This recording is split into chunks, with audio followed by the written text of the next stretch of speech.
বাইরে আছে, কিন্তু আজকে এই কর্মশালায় আমি কষ্ট পেয়েছি। আমি মনে হয়, আমরা মনে হয় এই ধানমন্ডি থানা বিএনপি নেতা কর্মীদেরকে রাজনৈতিক শিক্ষা দিতে পারি না, আমরা ব্যর্থ।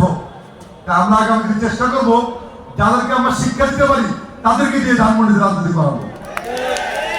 আপনাদেরকে বারবার বলার পরও আপনারা কিন্তু ব্যক্তির নামে স্লোগান দিয়েছেন। যারা ব্যক্তির রাজনীতি করবেন তারা আপনারা ঘরে যেয়ে করবেন, রাজনীতিক মাঠে নয়। আমরা এই শিক্ষায় কাউকে শিক্ষিত করতে চাই না। আমাদের ঢাকা মহানগরীতে আমরা অনেকগুলো কর্মশালা করেছি। এইরকম যে পরিবেশ, এর মতো কোনো কর্মশালা আমরা করি নাই। যারা ব্যক্তি রাজনীতি করতে চান তারা ব্যক্তি রাজনীতি করবেন, যারা বেগম খালেদা তারেক রহমান রাজনীতি করতে চান আমরা তাদের পক্ষে আছি এবং আগামী দিনে তাদেরকে দিয়ে আমরা রাজনীতি করব। প্রিয় বন্ধুরা, আজকে সংস্কারের কথা বলা হয়। আমি মনে করি আমাদের নেতা শহীদ রাষ্ট্রপতি জিয়া রহমান, তিনি বাংলাদেশের সর্বপ্রথম এই সংস্কারের কর্মসূচি তিনি চালু করেছেন। তিনি দেশকে সংস্কার করেছিলেন। তিনি একটি তলাবিহীন ঝুড়ি থেকে একটি সমৃদ্ধশালী বাংলাদেশ প্রতিষ্ঠা করেছিলেন এই সংস্কারের মাধ্যমে। এরপরে বেগম জিয়া সংস্কার কাজ করেছেন এবং তারেক রহমান। যখন এই খুনি হাসিনা কর্তৃক এই রাষ্ট্র কাঠামোকে বিধ্বস্ত করা হয়, ধ্বংস করা হয়, তখন আমাদের প্রিয় নেতা আজ থেকে 3 বছর আগে এই রাষ্ট্র মেরামতের জন্য এই 31 দফা ঘোষণা করেছেন। আজকে যারা 31 দফা রাষ্ট্র সংস্কারের কথা বলছেন, আমি আপনাদেরকে অনুরোধ করব, বিএনপি সংস্কারের পক্ষে একটি রাজনৈতিক দল, যারা আরো 3 বছর 4 বছর আগে থেকে এই আমাদের নেতা তারেক রহমান এই সংস্কারের কথা বলেছেন। ইনশাল্লাহ আমরা যে আগামী দিনে তারেক রহমানের নেতৃত্বে একটি সুন্দর বাংলাদেশ প্রতিষ্ঠা করতে পারি। এই 31 দফার মাধ্যমে শহীদ জিয়ার যে আদর্শের রাজনীতি, শহীদ জিয়ার যে স্বপ্ন দেখা বাংলাদেশ, সেই বাংলাদেশ আমরা দেশের মানুষকে উপহার দিতে পারবো। প্রিয় বন্ধুরা, আজকে আমাদের সজাগ থাকতে হবে।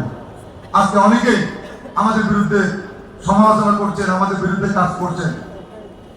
আমাদেরকে সতর্ক থাকতে হবে, আমাদেরকে সঠিক পথে চলতে হবে। এমন কোনো কাজে বিএনপি নেতা কর্মীরা যাবে না যেই কাজ আওয়ামী লীগ করেছিল, যার কারণে আওয়ামী লীগ আজকে সারা বাংলাদেশ থেকে বিতাড়িত। আজকে গতকালকে যে শেখ হাসিনা 16 বছর এই দেশ পরিচালনা করেছিলেন, যে গতকাল জাতিসংঘ তাকে খুনি হিসাবে স্বীকৃত দিয়েছে। প্রিয় বন্ধুরা, শেখ হাসিনা এবং তার দোসররা, তাদের নির্দেশে গুলি চালানো হয়েছে, আমাদের সতেরোটা নেতা কর্মীদেরকে হত্যা করা হয়েছে, অবৈধ ক্ষমতার জন্য বাংলাদেশের মানুষের সাথে বেইমানি করা হয়েছে, সংবিধানকে লঙ্ঘন করা হয়েছে। আজকে জাতিসংঘ গতকালকে সেই বিষয়ে স্পষ্ট রায় দিয়েছেন। সুতরাং একটি আন্তর্জাতিক আদালত, জাতিসংঘ যদি কারোর বিরুদ্ধে এই খুনের খুনের হত্যার যে ঘোষণাকারী, মানুষের মধ্যে গুলি চালানোর যে ঘোষণা, তাদেরকে খুন হিসাবে স্বীকৃতি দিয়েছে, আমি মনে করি এই বাংলাদেশে আর এই খুনি হাসিনাদের, দূষকদের, এই ফ্যাসিবাদদের রাজনীতি করার কোনো সুযোগ বাংলাদেশে নাই। তাই আমাদেরকে সতর্ক থাকতে হবে। নিজেদের ক্ষমতা, নিজেদের অস্তিত্ব, নিজেদের বাহুবল বৃদ্ধির জন্য এমন কাউকে সঙ্গে নিয়ে ঘুরবেন না যারা ফ্যাসিবাদের দোষর হিসেবে কাজ করে যেতে পারে। আজকে আমাদের ঐক্যবদ্ধ থাকতে হবে। বিএনপি অনেক বড় দল, অনেক জনপ্রিয় দল।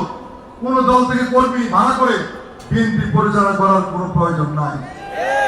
শহীদ জিয়া রহমান এই দল প্রতিষ্ঠা করার সময় সারা বাংলাদেশে যে ধানের চারা রোপণ করেছেন, সেই চারা দিন দিন বৃদ্ধি পাচ্ছে, কমছে না। প্রিয় বন্ধুরা, সুতরাং জিয়া রহমানের আদর্শে যারা সৈনিক, তারা যুগ যুগ বেঁচে থাকবে এদেশের মানুষের অন্তরে, মানুষের হৃদয়ে।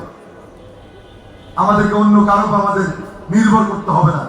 দেখেছেন যে 16 বছর এত অত্যাচার নির্যাতন করা হয়েছে, তারপরও বিএনপির নেতাকর্মীরা রক্ত দিয়েছে, রাজপথে ছিল।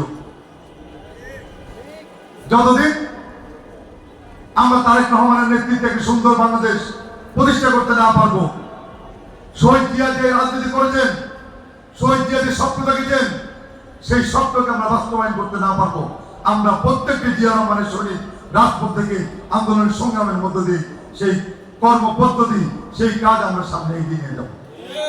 এই জন্য আমাদেরকে সঠিক পথে চলতে হবে। যারা এখনো বিপদে আছেন, অনেকে মনে করছেন আপনারা কে কি করছেন আমরা দেখি না, আমরা শুনি না, আমরা সবই দেখছি। যখন ধরবো তখন কেউ রক্ষা পাবেন না। আমরা যাকে ধরবো আপনি মনে করেন না কারো উছিলায় আমাদের হাত থেকে আবার রক্ষা পেয়ে যাবে।